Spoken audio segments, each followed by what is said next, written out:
capture is the technology they use to capture performances of actors and then translate that to 3D data that we then apply to our characters. There's a series of cameras set up in an array around the room. They're basically capturing markers that are set up at specific key points on the character to ensure that we have articulation at each joint.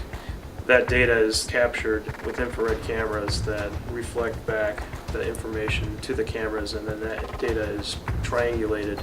The talent we get are really true professionals. They've been doing acting and stunt work for many years, so they take direction really well. You just have to be a kid, I think. At the end of the day, you have to remember what it was like to be a little kid running through the woods playing, cops and robbers. It's just a matter of really thinking like a good actor and trying to say, how does this character carry themselves? What is it that's affecting their body as they move?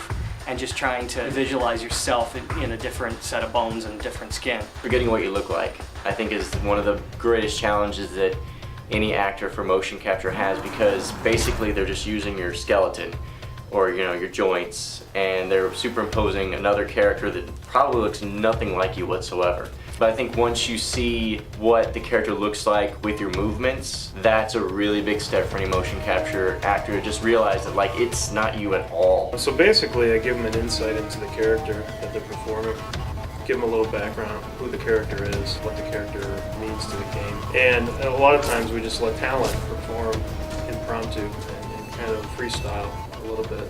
So we give them a lot of creative input on how they want to play the character. If I'm lucky, I know kind of what the game is about, what kind of characters I'm looking at before I go into the shoot. And honestly, I sit down and play a lot of video games the night before to try to get just a reference point of what it would be like to actually swing at these things. Motion capture is basically a tool for the animators to kind of push the limits of the animation.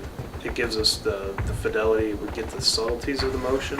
What we're able to do with it is push it beyond the limits of what a human can do. When you pick up a game today, the movement of it, the acting within the game, the characters themselves move and are so much more developed than characters that had been hand animated just in the computer from games, even a few years ago. And I think today's gamers really expect to see that next level of real performance. You hear criticism on both sides. You hear, oh, now the performances aren't real performances because it's somebody else's skin on the screen or whatever. I think that the challenges are even tougher for the actor now. Getting an authentic, real performance to play through a digital skin, I think takes a lot of skill and a lot of thinking about your technique and making sure that you're giving an honest, authentic performance.